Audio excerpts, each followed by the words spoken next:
All right, guys, crypto is crashing. Look at the red everywhere. All right, everything is down. All right, now pump your brakes a little bit. This isn't even crypto. This right here is actually stocks. You see Apple, Nvidia, Amazon, Google, Meta, they're all down. It's about the third day they're down. But if you actually check crypto right now, it's actually up a little bit. It's actually up a little bit. So it's a little rebound. I don't think this is the end though. I know people are like, okay, the worst is over. I myself don't think so. So I'm gonna give you a couple of indicators that I've seen in terms of not chart indicators, but market and macroeconomic indicators for you guys to not be caught off guard. Of course, I go by Crypto Markets, aka Bone Army. I'm gonna hit you with some of these bangers right now. So, of course, let's go ahead and check out the crypto market first of all. So today it's rebounding. It was down earlier, but it's rebounding. It's up 4.40%. But like I said, is the worst over? If this is able to flip 56 as a support, is my opinion. I think that we are probably the worst is over. Now, is the worst over? No, not till Wednesday. I believe the worst will officially be over on Wednesday because that is when a lot of macroeconomic factors are actually taking place, in particular Iran and Israel. That is what's creating the most FUD right now. And if there is a military action, that will definitely affect the market. All right, with that said, let's go ahead and check out what Bitcoin's at. Bitcoin is at 55,600. Ethereum is at 2,400 dollars, $90, $2,490. It was as low as $2,111. We have Solana at 138, and of course we got my boy right here, Shiba Inu at 1368. And look at this, everything's still in shock. Look at this, everything's still kind of recuperating over what happened, right? Everything coming up. Now, what exactly happened? I got two banger articles.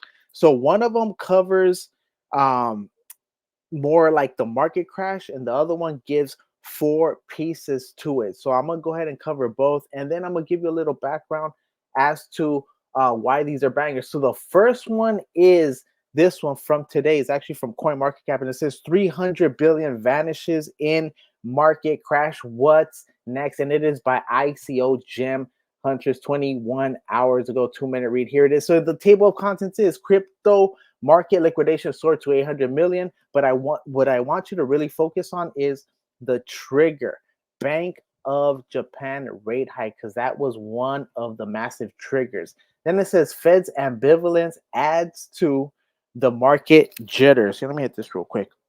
Market jitters and U.S. recession looming. Okay, so all these things add up to honestly some of the most uncertainty that I've seen in a while. All right, with that, it says there's way too much blood on Satoshi Street right now. The crypto market just crashed a staggering 12.87, wiping out over $300 billion in mere hours. This broad weekend sell-off in crypto accelerated during Sunday evening U.S. hours, sending Bitcoin plunging to levels not seen since February, and Ether back to prices not seen since December. Okay, so at the time of this, Bitcoin was down 12% over the past 24 hours. You guys can see that it actually rebounded up.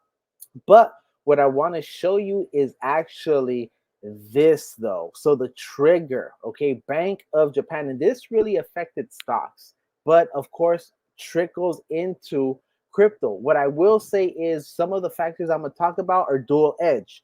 They affect crypto prices positively while at the same time affecting the US dollar negatively. And actually, because of that, it actually FUDs the crypto cycle. All right. So the trigger, Bank of Japan rate hike, the massive correction in crypto and traditional markets might have been triggered by the Bank of Japan, which last week hiked its benchmark interest.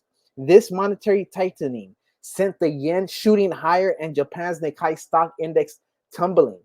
All right, basically, They raise interest rates. It's normally near zero, practically zero. People send their money to US bonds. When they do that, they get a return. So let's say you're borrowing $100,000 for 0%.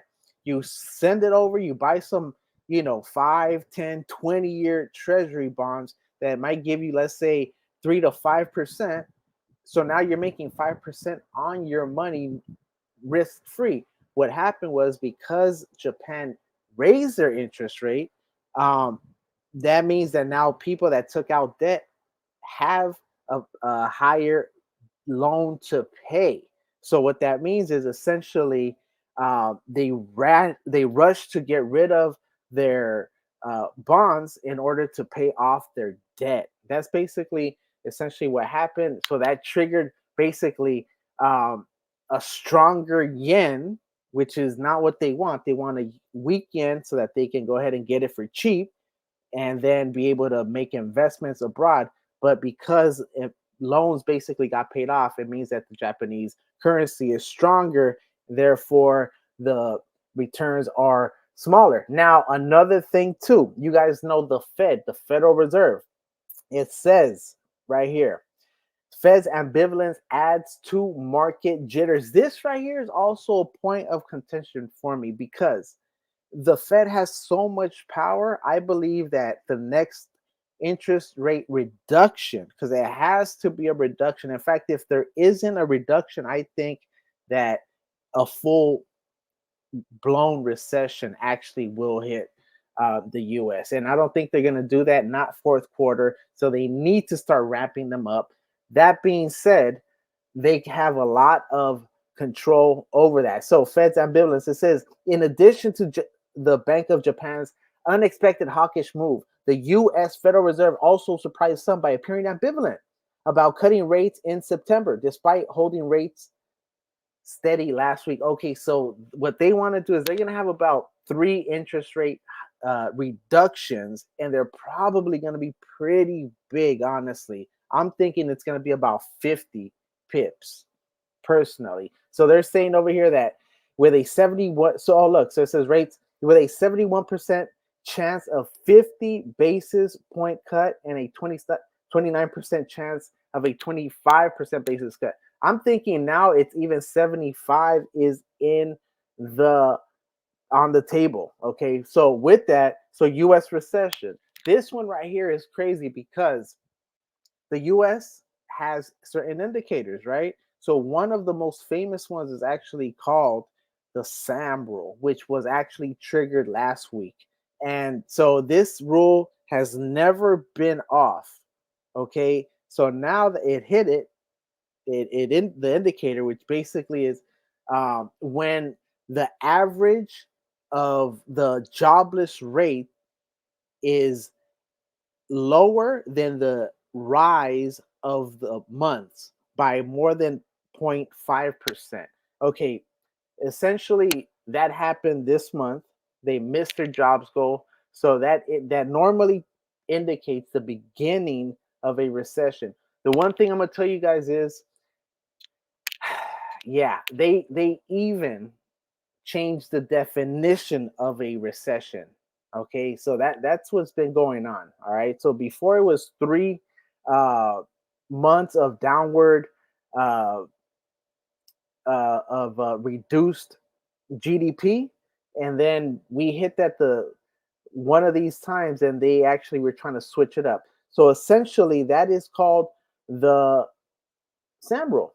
Okay, it's called the Sahm Rule, and and it's over here. It says and here, this is an article from CNBC. It says everyone is talking about the Sahm Rule recession indicator. Here's what you need to know. Essentially, the rule's inventor, however, is not convinced. This is her, but it says the so-called Sahm Rule has observed without fail that the initial phase of a recession has started when the 3-month moving average of the U.S. unemployment rate is at least half a percentage point higher than the last 12-month low. Higher than the 12-month low. All right. So there it is. So this was triggered. And now they're saying, well, maybe it's not all. but she used to actually work for the Fed. And if you actually read through the article, there's something right here that she says. So it says, we never have all the so this is her talking about the evidence that's needed because someone challenged the basically how some of the indicators aren't even trustworthy. Okay, so that being said, though, she mentions this right here, and yet they have what is so important and a cause for being somewhat optimistic. The Fed has a big lever still to pull. So, what is that lever? They have a lot of interest rate cuts that they could go through if they need to.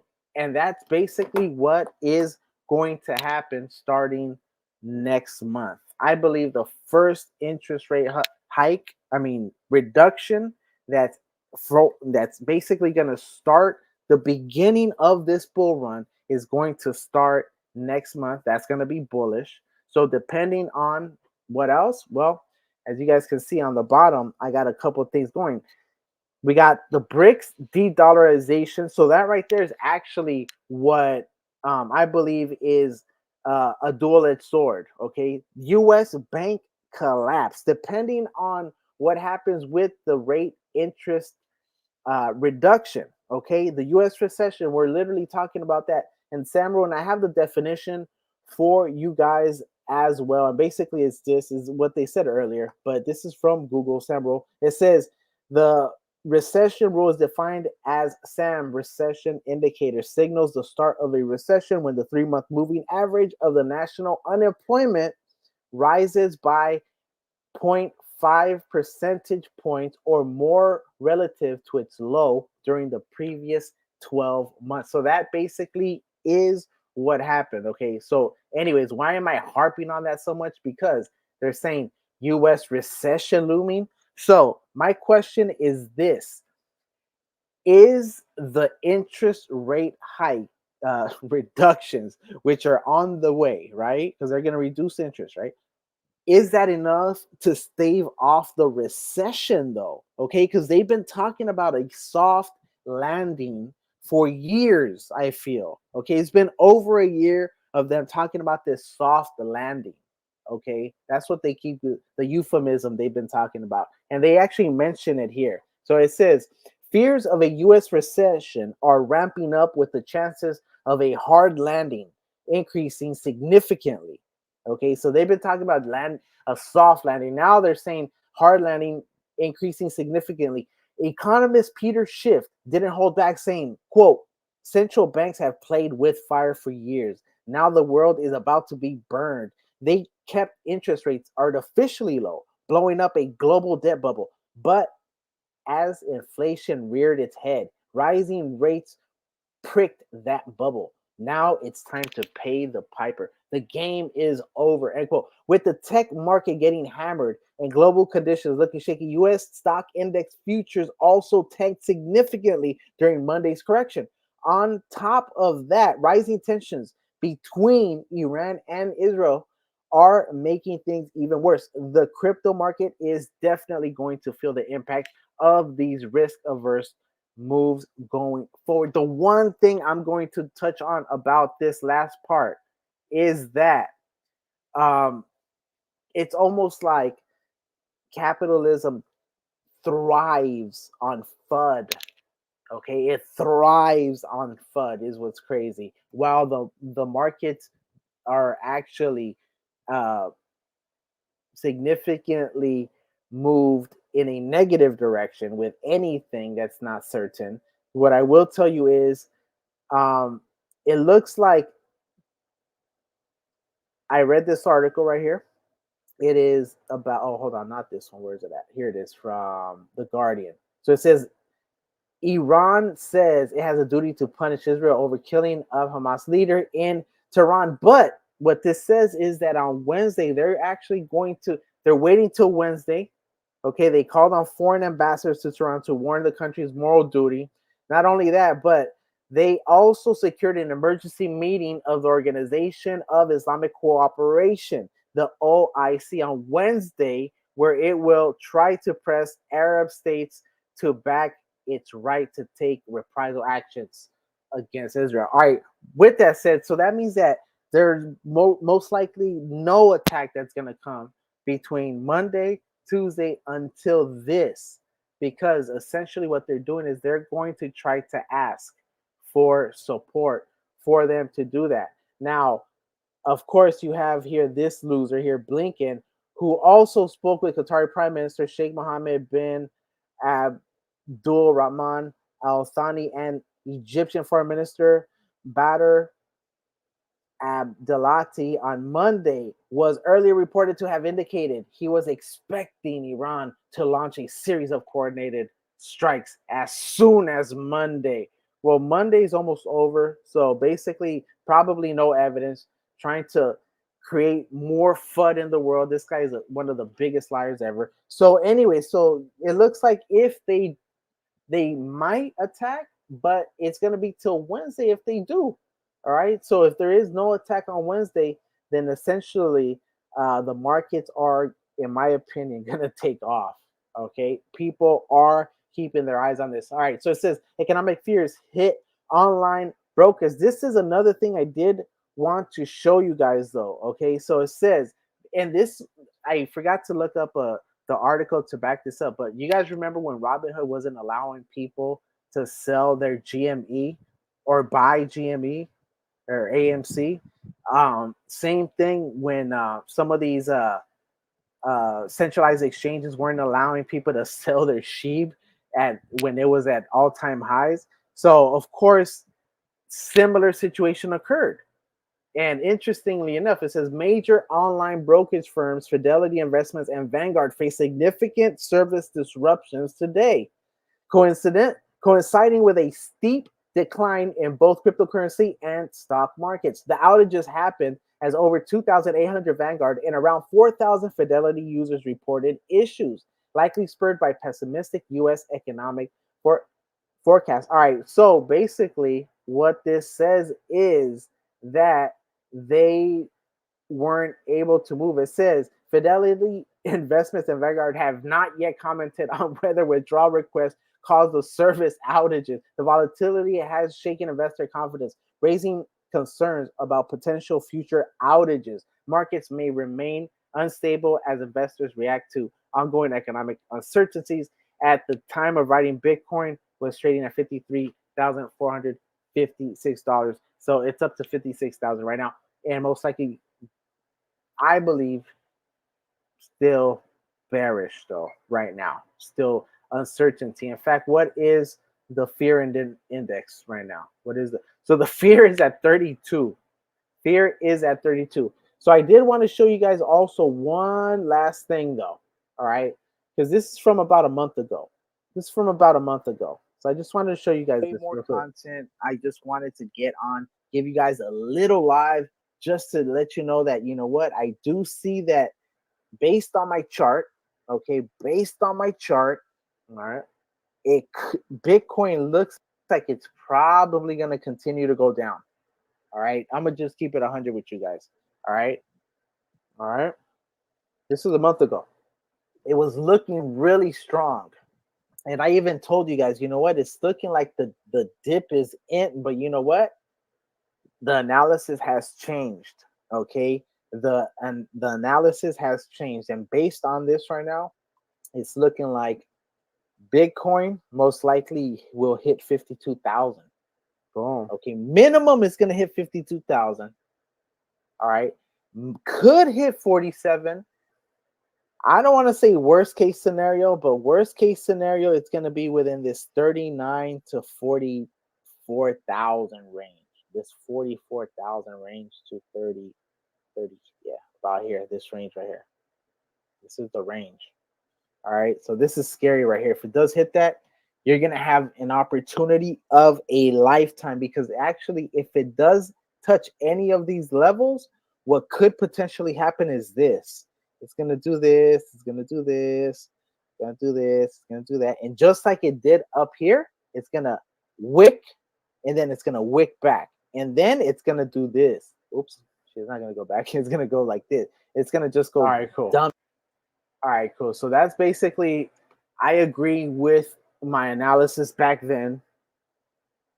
I essentially still believe that if it doesn't hold about 56,500 to 57,000, okay, it's going to be ranging, but I still think, based on what I see, especially if there is an attack on Wednesday, or if there's another situation based on the recession fears, this is most likely going to hit at least the 49,000. So I hope I'm being bearish. I hope I'm wrong. I did hit the first one. We'll see if I hit the next ones. Now, with that said, if I'm wrong, good, because we're mooning, and make sure you have your bags, not financial advice.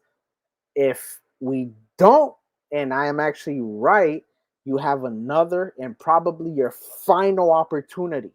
Okay, final opportunity before mid-September to Pumptober. It's gonna be Pumptober, bull run coming. So I'm letting you guys know, easy layup for you guys to get your bags in. You have your positions. And with that said, of course, not financial advice. Not telling you what to do, just telling you what I would do if I was you. I hope you got some value from this. With that said, I go by Crypto Marxist, aka Bone Army. Do me a favor, if you made it this far, hashtag moon in the comments. Hook me up with a like, help me with the algorithm. Go ahead and hit that sub if you got any value from this. Bell it up so you can be notified when I drop content or when I go live. And like I like to say, I'm Bone Army, you're Bone Army. We are the Bone Army. If you want more, you already know what to do. Catch those videos right there. And I'm out. Deuces, my people. Bone Army to the moon.